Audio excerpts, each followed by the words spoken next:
What's up, guys? Welcome back to another monthly Best of 4K. And Happy New Year's Happy to New you Year. guys. Haven't seen you in a whole year. What a beautiful start to 2025. Yes, indeed. So we got Lucas back again from Cloud Escape, and then we have Kellen from Dream Media. Hey. So we've had a pretty eventful month for movies, I would say. Let me add this to the screen really quick. Boom, boom, boom. Switches around. I think Kellen has actually watched more movies than I have this month. Wow. Kellen stepping up to the plate. We love to see it. Yeah, the week of Christmas, I was able to knock out quite a few, but was able to watch a few movies. Absolutely.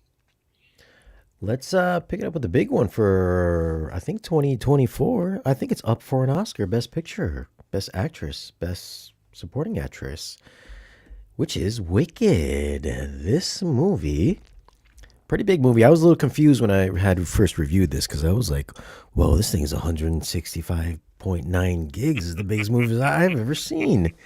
And somebody was like, I think this sing-along is part of that. Is that true? Okay. That's correct. There's a second version that doubles the size of that. There's a sing-along version, only available in HDR. It's because some of the Dolby Vision metadata doesn't map properly across some of the insertional screens that they have that are part of it as it goes out. Gotcha. All right, so its Dolby Vision is 93.6 gigs. The HDR10 is 165, which of course has part of the sing-along. I have not seen the sing-along version. What is that? Just the words pop up on screen or something? Just the sing-along version. Yeah, that's what it is. It gives you a way to get. It gives you a way if you're with a theater kid and you're watching this movie already, they're singing along the entire time. This lets other people participate in the process if they're really curious. Okay. Yeah, I'm not gonna ever watch that version then. I liked the movie. I didn't think I was gonna like it, but I liked it. You know, when I did my review, I recalled it looking better at the theaters. Maybe I was just imagining it, but I remember a lot of the promo stuff. It was like Dolby Vision, watch the colors sparkle. John M. Chu giving his speech or whatever about Dolby Vision. And then I watched it at home. I was like, man, this is kind of dank looking, man. It's kind of dull. I was like, what's up with this? This is like Oz. It's supposed to be like emerald and glistening and glossy, and it was kind of dour looking. And the audio, I thought maybe my system was going bad or something. I was like, why does this not sound as good as I think it probably should sound? And I cross-referenced it with the CD, where the Qobuz, the streaming version. I was like, oh, this sounds the same.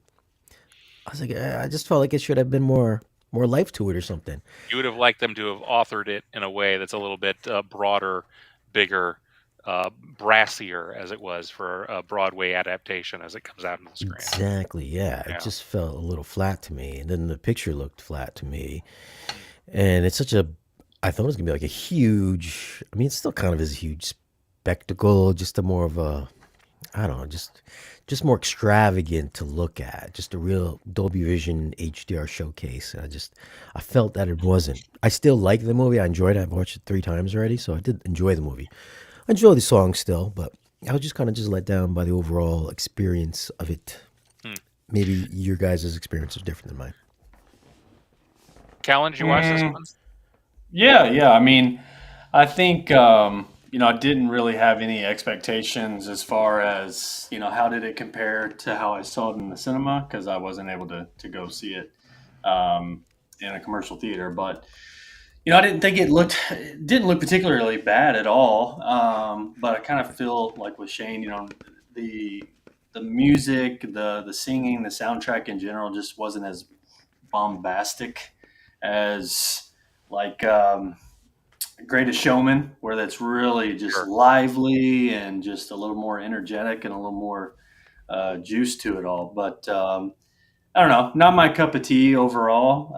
Much like Joker 2, just not a musical fan. I have come to learn. Just if I know it's a musical, I'll probably just set it out next time. I'll just stay inside and watch something on the iPad or something.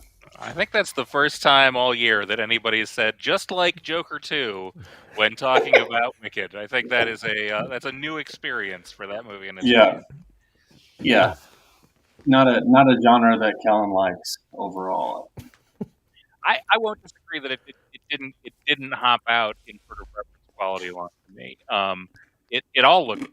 I think it still looks very good as a movie. I think John Chu directed the bejesus out of this movie. I think he assembles the story and keeps it moving for at a brisk pace for a surprisingly long runtime, especially for a movie that's just part one. There's a whole second part of this story that's coming out that's going to be released at Thanksgiving of next year. Hmm. I thought Ariana Grande was so much significantly better than I had suspected she was going to be, and Cynthia Vero crushed it. It's interesting. It is a musical, but it's a musical based on large set piece songs, not as a sort of a constant musical barrage.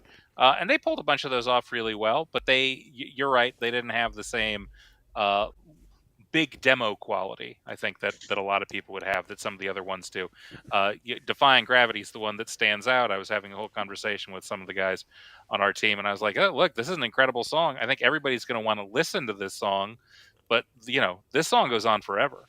Yeah. It's the entire climax of the film. So it's not that sort of quick drop in, quick fix, get your pulse running musical in that particular vein. But I was surprised by how well I thought the adaptation went. I have seen the musical. I have read the book, and it's a really great compromise to put things through. It's really great casting. I'm excited for the second part coming out at the end of the year. Do you think Cynthia's going to win Best Actress this year? I do not. No. I do not. I think Ariana's got a puncher's chance in the supporting actress category, but I think there's some bigger names that'll make it harder for her in that particular field. But I think if she wins it, she deserved it. I thought she absolutely crushed it with this part. Did you, speaking of musicals, Kellen, did you watch Amelia Perez? No. Do Did what you? now? Sorry. You were talking about bad musicals. Yeah, I mean, this is a musical. This is by an incredible French director for that service that put together really interesting. I just didn't. There's one catchy song in the entire piece. There's one song that works, I think, as a big set piece, and I think that's hard. I think musicals have an expectation to have a toe tapping quality, and I think we get the one big showcase feature that that the real lead, the lawyer, puts on when she's going from table to table and she has her extended rap sequence. But she's extraordinary in that piece. That's the one musical number that I think caught fire. But a lot of the music, it's great. It's resonant with its message. It communicates its message extraordinarily clearly. Some very good performances. I thought Selena Gomez was very good in that film. But yeah, that one did not hit all the marks for me. Yeah, I can't believe I got 13 Oscars. I was like, what movie did you guys watch? Because one of the worst movies I think I've ever seen. All right. So let's I'll go add into that to the list then. Yeah. let's go into the next Not one to here. watch that one. So this Nice. is a classic here. One of my favorite movies. This is Seven from 1995. Dolby Vision 73 gigs, HDR10 68 gigs, and I know they used a little bit of AI, I believe, in this, but you couldn't really tell. At least I couldn't really tell that much. Well, sort of. But this looked great. I thought this looked really good. I'd rank it right up there with the recently released Terminator, as far as, Yeah. detail, quality, sharpness, 4K-ness, colors. Oh yeah, what did they do? They added like another lamp in one of the scenes. I think they put an artificial door, a CG door, in one of the scenes. I think they touched up the end shot. I think they cleaned up some of the clouds and stuff like that. If I wasn't going through the forums and just read some of the comments, I never probably would have known. But I did go back after hearing some of the changes they did. I was like, it's so subtle, like you don't even know it's there. So. You follow the Blu-ray nerds in the forums, and they get all in an uproar about stuff like that. But I thought this was a great looking transfer. One of the best transfers I've seen, a long time catalog transfers I've seen, and the sound just as good. I guess what did we get? The original 5-channel mix. The Blu-rays were in 7 channels, which I thought was a pretty. I don't know. Some guys are really happy about the 5-channel mix. I went and listened to the 7-channel mix. Clearly, there's just more atmosphere in the 7-channel mix. Not that you can't Neural X up mix it, but I thought that was kind of a weird choice. But I guess there were problems with the 7-channel mix, dialogue-wise or something. Well, and I think they stretched it up in order to make the 7-channel. I think that's one of the differences. I don't think that was necessarily a master transfer as it came in. This is an incredible movie. This is the end of a long and winding story, because this is a one company that really started out this movie. It's directed by one of our great auteurs, David Fincher, who has always paid extraordinary attention to the look and feel of all of his films. And there's been multiple releases of this that came out, and I think the sense is that some of the people that are behind it, I won't speak for David Fincher, that they never quite got it right the way that they wanted to. There was a degree to which the blacks didn't represent the blacks that they wanted, or there was blue levels that didn't hit blue levels that they wanted. And I think it's great to see a version that comes out that goes through the remastering process that lets them get things in a deeper, richer color space, and actually to get a movie set into the way that they want. Whenever you do that, I think whenever you go back to revisit, there's little tweaks that people are making in the final edit for things that they like as an idea. Those are the things that the wonderful, attentive Blu-ray fanatics that you're referring to, Shane, will call out, and they will be, they will be small peas under many mattresses that will disturb their sleep on the movie because they don't match their experience of it in their minds. But that's great. I love having people that are paying that much attention. It means that they're really studying and loving the picture. And I think those people also are still looking at the film and seeing, wow, like this is what we want. We wanted a movie that we love, that's a grimdark classic. I mean, Shane, really, between Joker 2 and this, really, your grimdark fandom is really shining through. That lets them kind of have their wonderful bleak movie watching experience in all of its cinematic glory. Because the one thing, every shot in this movie is cinematic. Fincher moves this camera like a perfect dance partner for every scene. It's truly a beautiful film to watch.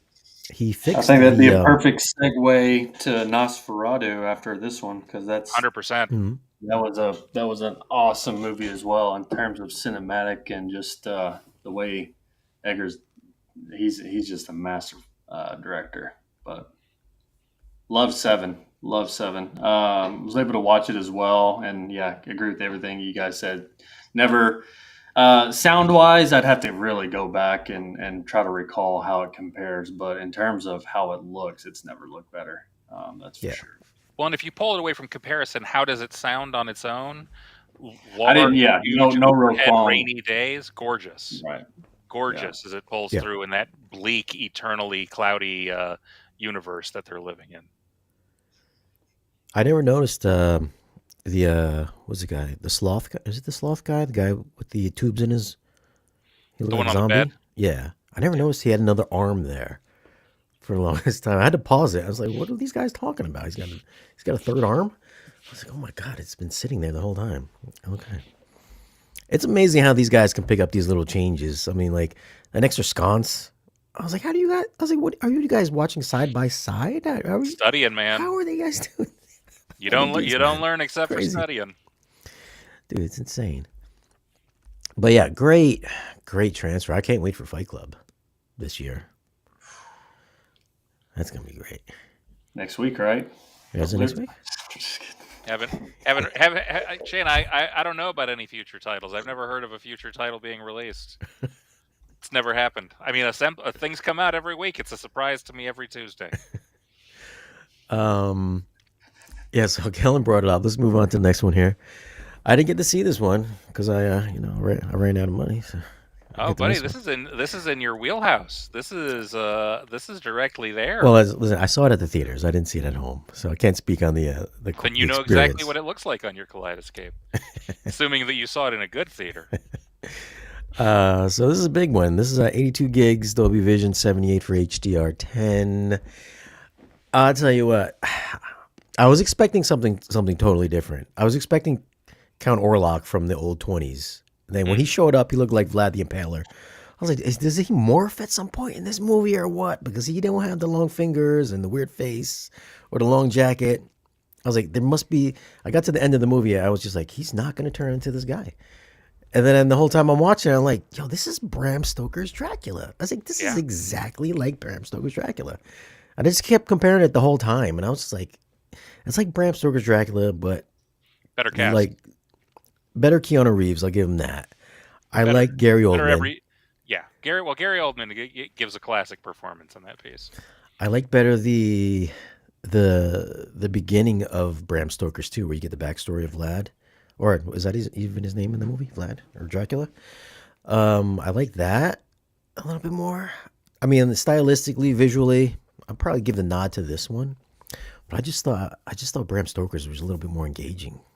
Just kept me more like I would still watch that more times, rewatch it more times than I would Nosferatu. I think. It's got more of a narrative to kind of hook you Yeah. in and get you through the story. 100% agreed. Yeah.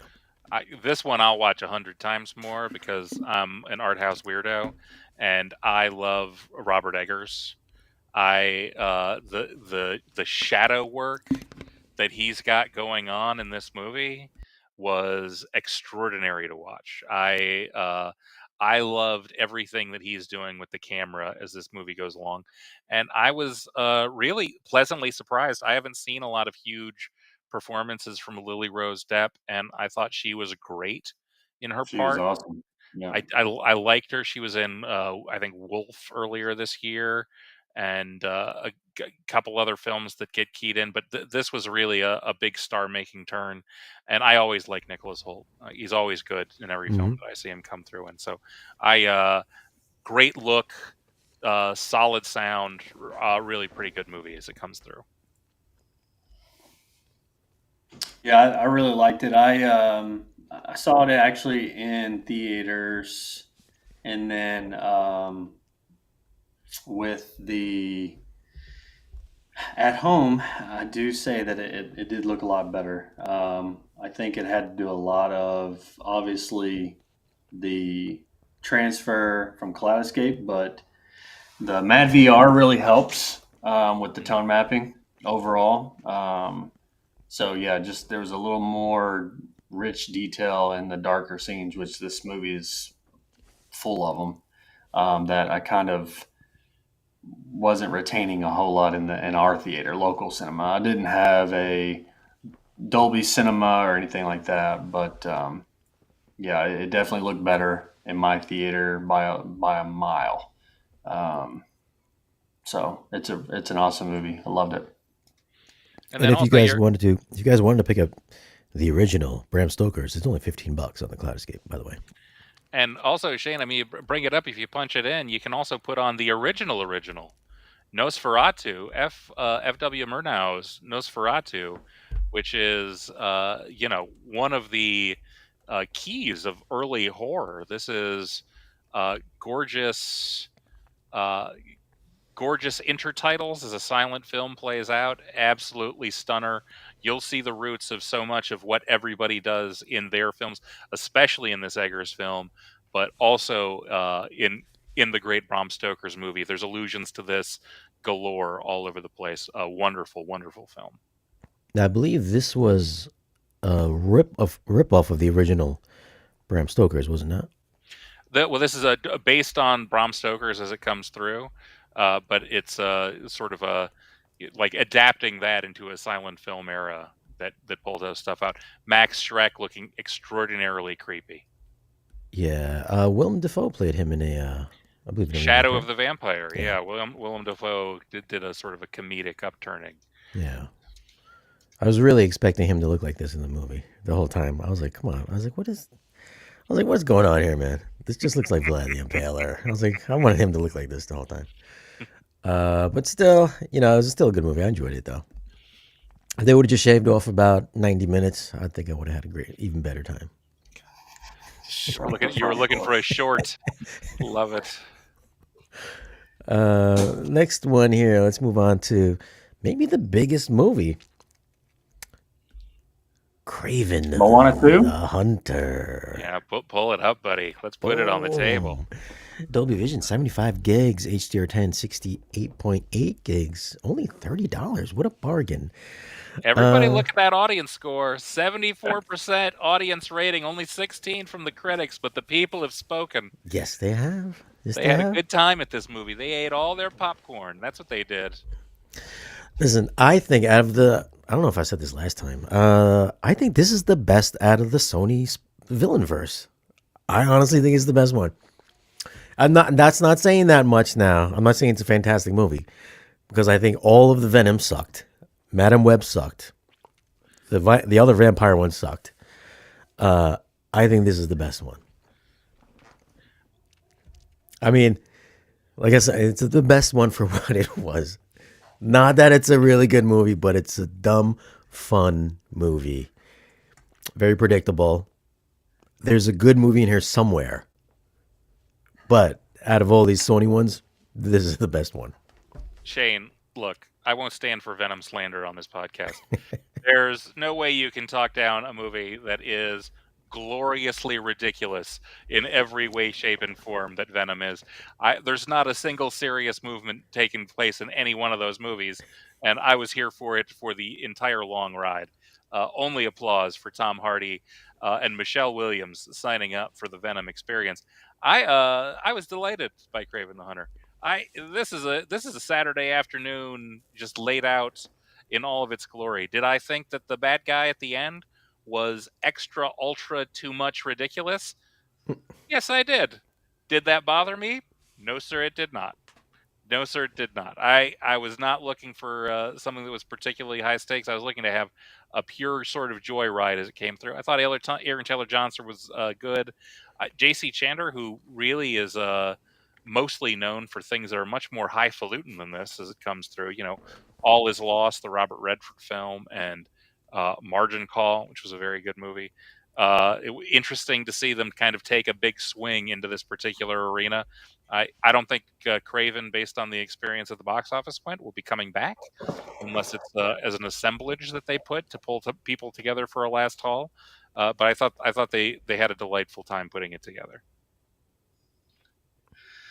Did not see this. However, I did go calibrate a customer system, and this was one of the demo scenes from this movie that he chose. Was the I guess maybe the young Craven is out in the field where all the buffalo run past him, or Oh yeah. so that was just a scene where he had remembered. I guess there was some good audio, and yeah. I'll have to definitely go back and watch it. Just I wasn't able to over the past couple weeks on this one. You know, I'd probably put. I think I'd put Venom 2 as my second favorite in the villain verse. I did So like Carnage. that's the one with Carnage. Yeah. Yeah. There's a little bit more structure on that one. It's way too crazy in the third one. God, the third one is just laughable. God. Yeah, I hope they know. I hope it's in his own multiverse. They don't cross paths with Tom Holland. They already have. Yeah, I know. It's stupid though. Yeah. It's just stupid though. Put that off to the side. Next one here. I did not see this one. Well, I saw it at the theaters. I didn't see it at the house. This is Sonic 3, 71 gigs, Dolby Vision, 68 gigs for HDR10. Just movie wise, I like this movie a lot. I like this better than the other two movies, personally. Yeah. Jim Carrey was, they just let him run free on this one. You could tell he's having fun. Actually, he's having fun in all these movies. But, you know, I don't want to spoil anything. But yeah, I thought this was the best one. I'm sure Kellen has saw this at the house. Saw it at the house with the kiddos, and I think all of the Sonic movies are sleepers when it comes to having good, video, good audio. I mean, if you need some demo material that's family worthy, 1, 2, and 3 have their moments, but 3 was full of it as well. Yeah, good dynamic range. The darker scenes had some nice color pop. I think the rendering and special effects looked, I think these look more realistic than it's a animated hedgehog, yes, but the way they blended in with reality, it's somewhat convincible. Unlike the buffalo that was in Craven, I thought those looked pretty terrible. But anyways, overall, man, these movies are fun. I enjoyed them, and Jim Carrey's hilarious.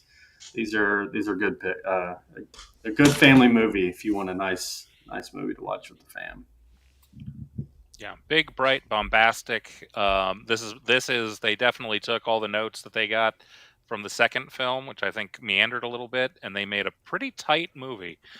Give Jim Carrey lots of leash in order to go crazy, but then keep the narrative really focused to just sort of set up a couple of big major scenes. Keanu Reeves does some voice acting as an additional person that shows up, and he is as Keanu can Keanu. It's exactly what you're looking for. So yeah, I thought this movie was a delight. I like how every post-credit scene is just like, guess who the next person coming in is? Every single one is exactly the same. But this is available now. It's $30 on the Glad Escape, or you can rent it for $20. And except for maybe Wicked, I believe none of them are on disc yet. Correct me if I'm wrong. I think that's correct. Yeah. Next one here. I saw this a while ago on Blu-ray, but I saw that you guys had released this on Glad Escape in 4K.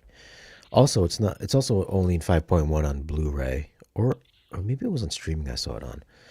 But this is Azrael. This is in 4K SDR. It's 44 gigs. This was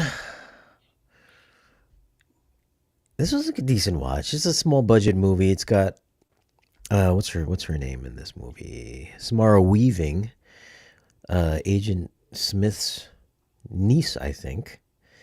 And she doesn't talk in this movie at all. Nobody really does. It's a very low dialogue film. Yeah, that's right. Yeah, nobody does talk in this movie. That's correct. Yeah, it's just what is it? I think they're all mutes or something. It's a post-apocalyptic world, Yeah. and there's no speaking. It's part of the premise of the world that they've built as it comes out. Yeah, it's like a little religious thing, if you couldn't tell from the name Azrael. Good, just for a 5-channel mix. Good mix, nice DTS mix. Atmospheric for sure. Visuals, it was shot digitally. It's a good looking movie. It just happens out. It looks like they shot it in somebody's backyard in the woods somewhere. But it still looked pretty good though. Like, I enjoyed it. It was a good movie. I figured, we'd bring it up because I saw that it's now available on 4K, and it's a good watch. I would say it's a good watch. Yeah, no, we got a surge at the end of the year as we're coming here and rounding the corner of some of these great Shudder titles from RLJ/AMC as they're out there. Azrael, I enjoyed. Also, Oddity, which is a fun, creepy horror that's, I think, in a similar branch that comes through about a blind curio shop owner investigating her sister's death. They've got some big ones, and as a new release, they had Getaway, which is sort of a comedic horror with some that pokes fun at some of the folk horror tradition that was pretty enjoyable. Oh, so yeah, Nick Frost and Aisling B. I'll have to see that. I never heard of that. Okay. Yeah, put that on your list. We're coming through. Yeah. Did you see Azrael, Kellen? Probably not. I did not. I'm surfing the Kaleidoscape store now. I'm trying to remember any movies that I did get to watch or that I'm excited to watch that were released last week. I know Sing Sing, I know that one was up for quite a few awards, so I'll have to give that one a look. Den of Thieves 2, I think that came out either last Tuesday or last Friday. Last Friday, yep. Den of Thieves was pretty solid. I did see Gladiator 2, but that was covered. Babygirl I saw in theaters. Let's get into Babygirl. Let's get into Babygirl. Right. Content warning going up right now. Let everybody get appropriately framed in. So this A little is wild. this just came out to theaters like 2 weeks ago. I feel. This is in Dolby Vision, 68.7 gigs, 66 for Dolby for HDR10. I believe this gentleman here, David. Is that his name? David? He knows. No, that's what's his name. Who the Harris Dickinson. Yeah. I believe he's up for the. He's in consideration to be Cyclops. That's what I'm hearing. Yep. Possibly. Really But Nicole Kidman, she's pretty good shape for a older woman. For this movie, I give her that. And yeah, it's an interesting movie. I'm surprised you saw this at the theaters, Kellen. It's we'll leave it at that. Did you go by yourself? No, didn't go by myself. It was my better half suggested that. Yeah. Anyways, so Okay. interesting. There we go. Did you go see Anora afterwards? Double feature? No. Yeah, some risque content. It's a brilliant director. Topically, it's a really interesting movie. Power and consent and a lot of things that are at interplay that I think she does a really incredible job highlighting. And I think it's one of those performances similar to Mikey Madison in Anora that Nicole Kidman goes all out in this movie. Yeah. She is totally, I mean, and not just in there's a degree of nudity which plays into the film, but really it's a very raw emotional experience that she's leaning into, and I pretty interesting. This is sort of, it's not for everybody. I think you get that same caveat you would put out there when people were drawn in to see Eyes Wide Shut that maybe weren't necessarily ready for some of the material they were going to see, but they saw Tom and Nicole were in that movie. This has a big star. This is a Christmas Day release, Shane. This was 12/25. Big high profile movie. Really interesting material to wrestle through. That's pretty interesting about somebody who gets caught up in something passionate that's kind of feeding something they need in their lives, but it upends the rest of their world. It's really well played out, I thought. Yeah, it was a good movie. I mean, we've seen it before. It's like, falls in love with your underling and you're a big CEO of a company. What do you think is going to happen? Yeah, good movie. Still a good movie. But since we're on the topic of Babygirl, we brought up Anora. I also watched this one as well. This is Queer, starring Daniel Craig, our last James Bond. This is in Dolby Vision, also Dolby Atmos too. I mean, not much going on in the Atmos area, but it's there. And then 76 gigs for HDR10. So he plays is he like a cop or detective in this movie or something? Well, he's William S. Burroughs. This is based on William S. Burroughs, the famous writer who's behind Naked Lunch and things like that. This is from one of his memoirish stories. He's a writer that goes there that flees down to Mexico City because he's got he's on his way to being caught with some drugs, and he's living with a group of expatriates out in Mexico City, and while he's there, sort of experiencing their hedonistic lifestyle, he starts to fall for a young man that's down there. Yes, indeed. Okay, so this is like true story. Well, I mean, as much as William S. Burroughs makes anything true, he's an extraordinary writer, beautiful, fluid language. This was a great piece, but I think always elements of exaggeration and creativity. Yeah, very sexually artsy movie. I'll give it that. Yeah, actually, I think this might even have been just a novella that he wrote. I'm catching myself out on this, but Burroughs writes that sort of very deeply personal point of view as an eye. He's been playing a lot of more flamboyant characters lately, Daniel Craig. Mm-hmm. I will say that. Interesting. I mean, he must have been tired of playing Bond, masculine Bond. He's going total opposite. And I was just like, this is way more graphic. Well, a little bit more graphic than I thought it was going to be when I clicked on it. And I was just like, what is this going on in this movie? But it's artsy, it's a good looking movie for sure. Especially, where are they, in Miami, Havana or something like that? They're Mexico, I think. Mexico City is what it says in the description. Yeah. But yeah, it's okay. Yeah, it's okay movie, decent movie. Yeah, good performance. Did he get Yeah. nominated? I couldn't remember if he ended up on the Oscar shortlist. I don't think so.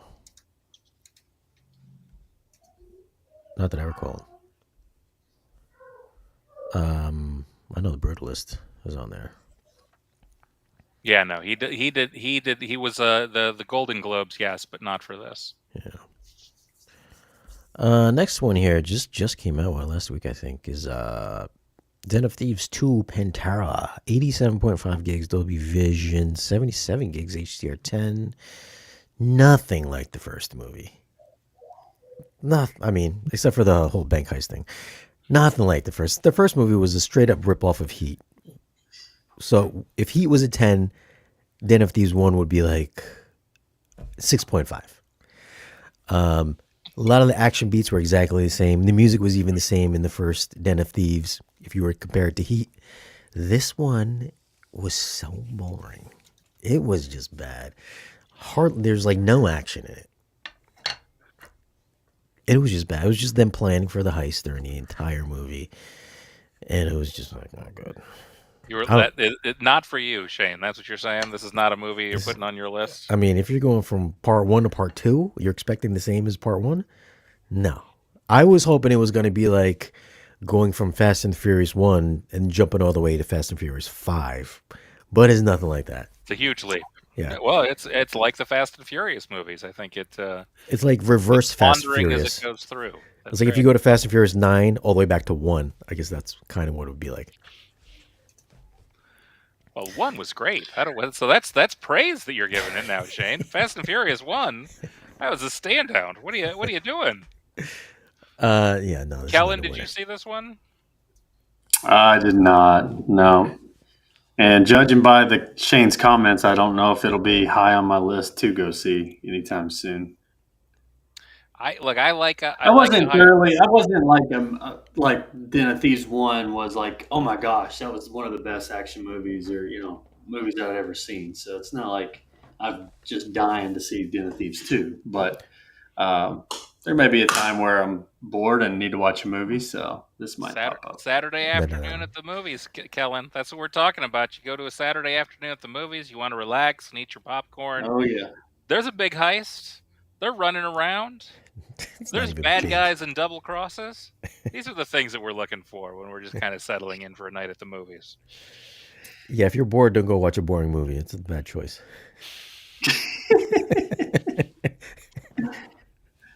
Oh, me. I feel like Gerard Butler keeps wanting to find movies to bring him back to 300 status, and he just keeps missing the mark. He's just like right at the door, but he just keeps missing it. That's crazy for me. 300 is one of his worst movies.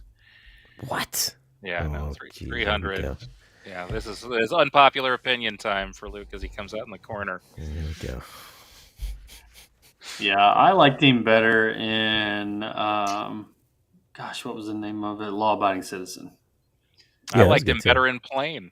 I mean, he's got a lot in the stack that go ahead of that one for me. Visual flourish. There's some visual flourish to the movie. I will say that I applaud that. Was that the one Mike Coulter fights a lion at the end of it? Mike Coulter is in that movie. You are correct. It's a beautiful, beautiful callback. Memorable film.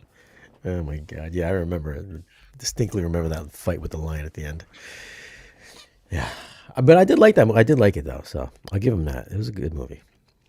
Better than Den of Thieves 2, for sure. I think. Next one here, $1 billion movie. Well, I would say surprisingly, but not really. This is Moana 2. I was really surprised that this actually came out this soon, though. 62 gigs Dolby Vision, 60 gigs for HDR10. I have not watched part 1 or part 2, so I'm going to leave this to you guys. I mean, Moana Part 1 is extraordinary. I am an enormous fan of that musical, of that music. It's a lot of Lin-Manuel Miranda's fingerprints all over the score. That movie was a beast for us to wrestle in-house in order to make sure that everything looked right, so that the Luma levels were good and everything was in place. But I think it's a beautiful print and a beautiful film. I think Moana 2 also a very beautiful movie. I think it's a fun high seas adventure. The music is not as memorable for me. It sort of didn't have that same baiting of the hook. But I think it came out at a time when there was not a huge amount of stuff that I was going to go watch with the nieces and the nephews, and it was perfect timing as this guy dropped, and it really jumped into the market and got a lot of people excited about it. Uh, Pretty popular as it comes out, so excited to see that as it comes in line. It's a really fun movie. It's a really fun movie. That's why I'd flag it as. Yeah, not as memorable as Moana 1. I'll give you that. But there is some moments that do look very nice for home theater material. But yeah, I think the music is not as sing-songy, follow along, memorable in terms of Moana 1, and it just yeah, I think Moana 1 just overall brings the movie culture to like that to that era, I guess, or geographically. I just like the introduction, how Moana 1 came about, whereas this one kind of, I think it was just a stretch to have another Moana 2 movie. I think they could have chose a different story that could have made a better movie on, but still good. I mean, kids loved it. Um, didn't think it was a bad movie in any sense. It was just, um, yeah, an okay follow up to a really good, I think, Well, first. how would the 6-year-old girl in you feel about part one comparing to part two? I'll have to get back to you on that one. I'm not sure how she. I mean, I think similarly to the way that I felt about Mamma Mia, Here We Go Again, which was a delightful movie in its own, but was not Mamma Mia. It's sort of a sequel that still hits a lot of the same notes, has a lot of cast that I really enjoy, has some beautiful, memorable pieces that are there. Um, doesn't quite have the same deliciousness that I got out of the first bite. Yeah, I'm never gonna watch either of those movies. Well, glad you guys did. Well, this just came out. Sing Sing. I believe this is up for Best Picture, is it not? I think it is up for best pick. I know it's up. I know Coleman Domingo is nominated for best actor, and it's that would be perfect if it was, because it's a beautiful film. Yeah, I have not seen this. I do want to see it though, since it's up for Best Picture. I feel like I have to see it. So this is Dolby Vision, 60 gigs, HDR10, 61 gigs, and Dolby Atmos. What is this even about? Did you see this one yet, Kellen? I have not. It is on my list. But I am not seeing it up for No. It may not be up for best picture, but Best he is up for best Picture. actor. I know that. Yeah, yeah. He You got it Dune 2, Wicked, Brutalist, Sonora, Substance, I'm Still Here, Complete Unknown, Conclave, Nickel Boys, and Amelia Perez. Yeah, it's this is a movie about a wrongfully imprisoned man who is joins a theater group while he's there inside, and connects with some of the other people that he's incarcerated with, and kind of creates a community that helps him continue to fight for his freedom and hold on to his inhumanity in a place that can be inhumane. Is this a So musical? this is not a musical. They're putting on a production, so it's not about songs. It's about putting on a big theatrical work. Got you. Okay. We can revisit that one. That can be one we hit next month after you've had times. We'll when we meet again, we'll probably be on the cusp of Oscar season, when we actually Yeah. might find out what the big winner is, and get some of those art house gorgeous films aligned that can go in place. Question for you, Luke. Of course. Are you guys going to be able to get Substance?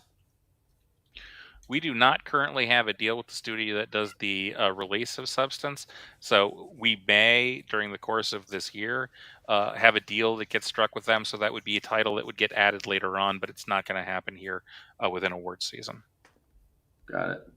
I wonder what studio is that? It's they're with Mubi. Yeah. Yeah, Never Mubi heard has of their that. own streaming service as it comes out. Oh. I gotcha. Okay. Got you. Okay. Well, next one here, next three is Kill Bill Volume 1 and 2. This one I reviewed. Well, I got they sent me these on Blu-ray, so I reviewed Blu-rays. But I'm sure it looks the same on Kaleidoscape. Yep.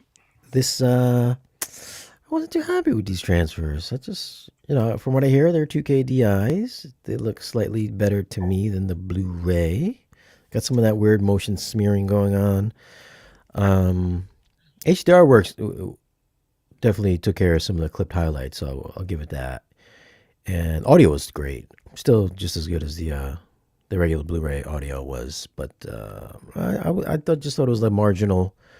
Some parts were a little bit better on the 4K, some were a little bit better on the Blu-ray. So I felt like it was kind of a mixed bag between, this and the regular Blu-ray. But movie-wise, it's Kill Bill. It's a decent movie. It's a decent movie for you. So this is not one of Quentin's best for you. Nah, it's like Reservoir Dogs, Pulp Fiction, Jackie Brown. I'd still put those above Kill Bills, personally. I'm probably one of the few that haven't seen any of the Kill Bills. What? Oh my goodness! So you could set yourself up for a Bricko theater time, just getting the entire Kill Bill experience into your life. And from what I'm hearing, these weren't. Yeah, because when did these come out? I think I was like too young to watch them. You're 2 in years theater. old. Yeah, 2003. 2003. I was only Yeah. I was only 16 or 17 in 2003. That's not true. Yep, we're too young. What are you using Just for Men over there? I don't see any gray hair over there. So much Just for Men. No, I'm really glad that we got a 4K release of these titles, just because I like to see them going back and treating these films. I love these films from a content perspective. Quentin is really leaning into a lot of the incredible Japanese and Hong Kong martial arts cinema that he's paying homage to as he gets these film releases out. And I thought Uma Thurman is just extraordinary in these two films. You can't, for this kind of part, get an Oscar nomination. You can't do that for being a murder hobo that goes out and destroys absolutely everybody in scene to scene. But it doesn't have a false moment in the entire movie. She's really, I think, just unbelievably good. And the action set pieces are lovely. The action's good. Yeah. It's really, it's not just well framed, but like creatively employed. The first film particularly, the big Orenishi fight that she has with Lucy Liu, extraordinary. The incredible Crazy 88 fight was wonderful. I really enjoy these two films as a composite whole. They're high on my list of films that Quentin Tarantino has done. It would be cool if he went back with her daughter, with Maya Hawke, and did like a prequel or something like that, or maybe just followed the journey of the bride. Because now her daughter's grown up, it would be actually her daughter. It would be pretty cool. Pretty cool premise, I think. I like part 2. I think better than part 1. Even though he shot them together, right? Yeah, I think he did one fell swoop and then he broke them up for the release. Yeah, so I like part 2 better than part 1. But then we also have Jackie Brown. Let me type that in here. So Jackie Brown also came out as well in 4K. When I saw this one, I only saw this twice, I think, when it first came out and then when I reviewed it again. And I didn't like it the first time. Like I was expecting a little bit more Pulp Fiction, Reservoir Dogs type of stuff, so I never felt the need to rewatch it again. But then I watched it again like last week, and I was like, oh, this is actually a good movie. Young De Niro. It's weird how much De Niro had aged between Heat and Jackie Brown.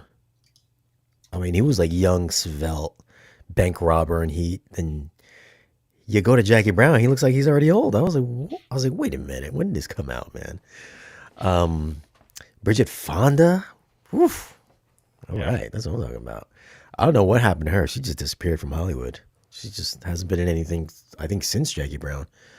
But this is in Dolby Vision, HDR10, 77 gigs, 86 gigs, and this was clearly they went back and just did a fresh remaster on this 4K transfer. It's got a 4K DI. I mean, this looks like a movie clearly shot recently, but much better looking than I think any of the Kill Bills were. This is right up there. I put this up there with Pulp Fiction and Reservoir Dogs as far as like detail and all that. So, I mean, if we're talking just visual experience, H-Star was great. It's a colorful movie. Not like Aquaman, but there's a lot more colors in this than some of his other stuff. And I just think this is a great looking transfer. Definitely one to buy on 4K, especially if you haven't seen it in a while. Yeah, and this is definitely a writer-written movie. Quentin does a great adaptation of an Elmore Leonard story, so it's got some of the sparkle of both of their writing in there. Elmore Leonard, I think famous broadly for everybody that doesn't read. They might have watched Justified, the TV series that's got that old Raylan Givens character, or they might have seen Get Shorty as it comes through. They are. It's a wonderfully written film. I think Pam Grier is spectacular in it. Yeah, really enjoy this one. Really enjoy this one. I have not seen this one, so I'll have to add it to the list. What's going on here? He's only had like 9 movies. You missed 3 of them. You missed a third of his movies. I know, man. I was. When did this one come out? In '97. So yeah, I was 6 years old, man. Yeah, the dark period. And this is almost, what do we have left? We've got to do, if he does the Grindhouse movies in a 4K remaster, if he does a Django 4K remaster, yeah, Django. If he has a Hateful Eight 4K remaster, then I think that was the first Tarantino movie I saw was Hateful Eight, and that was a pretty sweet movie. Yeah, that'll be it. If he does those, if he goes back, does that big 70mm print, get some gorgeous version of the Hateful Eight put out, that would be fantastic. And then he'd have his big collection out in 4K, which this is a huge push. I mean, you just think about it. It was just 2 years ago, nothing. Yeah. And they've been pretty aggressive about getting better 4K releases out there for him, which is great because that's the future leaning that we want to get into. Yes, indeed. I think that's all the big ones that came out last month. I mean, there's one you missed. I can't believe. I don't know why or how you could have skipped over it. What was that? It's new to the store within the last couple of months. Paddington. Did we not talk about this? Paddington in 4K, finally at last, one of the great movies. Well, I haven't seen it. Not as good as Paddington 2. I'll put that caveat out there, but that's kind of like saying, hey, not every movie can be Citizen Kane. Masterpiece. Another masterpiece, a spectacular film. I'm here to continue to stump for the Paddington franchise. Nothing but winners. Very excited for the third Paddington movie coming soon to the theaters for all of us. Paddington in Peru. I mean, from what Nick Cage says, is one of the best movies ever, or the best movie ever made. Paddington 2 is an absolute stunner. Yeah, I haven't seen it. I've been meaning to see it, but I'm just like, pick up your feet, buddy. Come on. Okay. But that's it for the month, man. That's it for the month. I am looking forward to next month. What's good coming up? What's coming up this tomorrow? Oh, Mufasa's on pre-order already. Okay. Wolfman. We got Wolfman coming up. Better Man, September 5th. Flight Risk. I heard this was just horribly bad, but I want to see it still. And then Mufasa's slowly gaining at the box office. I think it just hit 600 million. Like quietly hit 600 million. And then Dogman. Looking forward to September 5th. That movie looks good. Yeah, I love Peter Sarsgaard. I have no idea what that's even about. It's about the hostage crisis that happened in the 1970 Olympics, and the sports team that was running production for getting ready to just do sports production in order to get it out for the Olympics, that pivoted quickly to try and cover the emerging crisis as it came out. Okay, I'll probably skip that one too. This guy is killing me. He's killing me. The one I'm really curious to get your feedback on as we come into the next month, Shane, as it comes out later on this month, is Better Man, which is such an interesting movie to me. Did not performing at the box office, I think, the way that people had hoped. Had a pretty powerful press tour that they put out there, but that hasn't changed them. but I can't find a person. I haven't seen it yet, and I can't find a person Yeah. that's seen it that didn't really enjoy it. So I'm looking forward as this comes in. This is from the director of The Greatest Showman, Oh, really? doing Okay. a story of Robbie Williams, the big hit pop star from Britain, Yep. his life story, except he's replaced himself with Monkey. Monkey. I don't think anybody. Well, I'm sure some people know him probably in like the UK, but I don't think he's like well known in the US. He's had like what, one or two big songs that kind of crossed over. Yeah.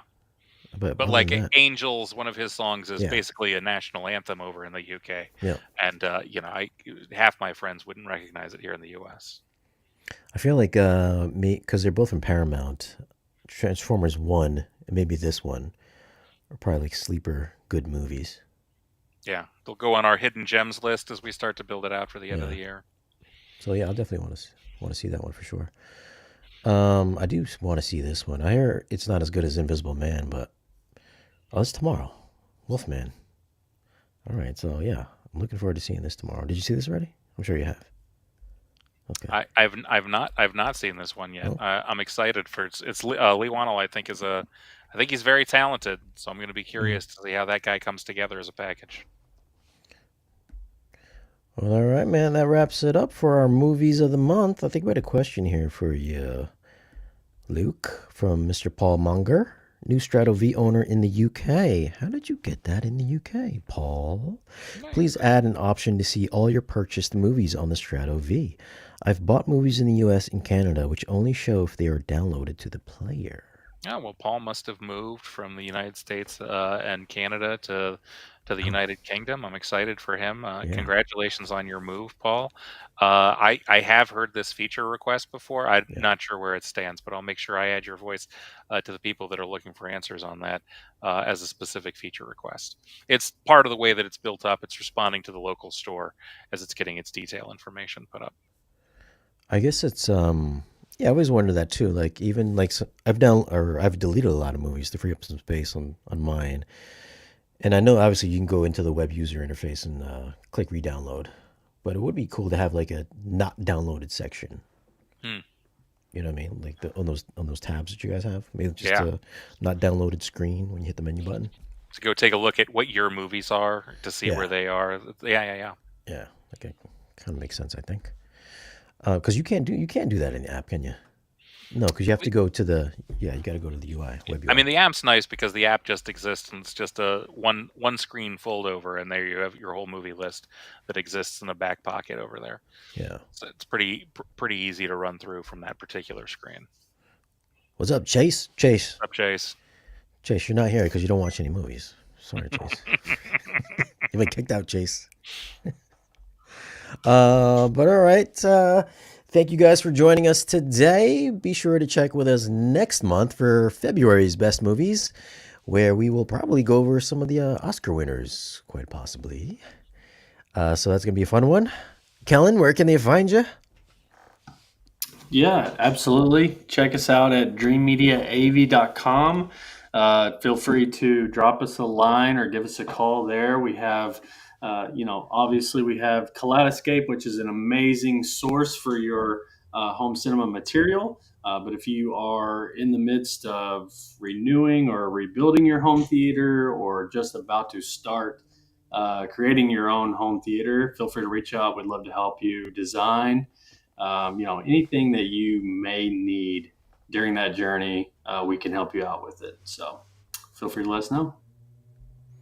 All right, Kellen. And again, thanks, Luke, for joining us this month.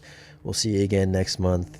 And guys, thank you for joining us. Subscribe if you haven't already. Visit dreammedia.com, also on YouTube. Or if you want to pick up anything, dreammediaav.com for all of your home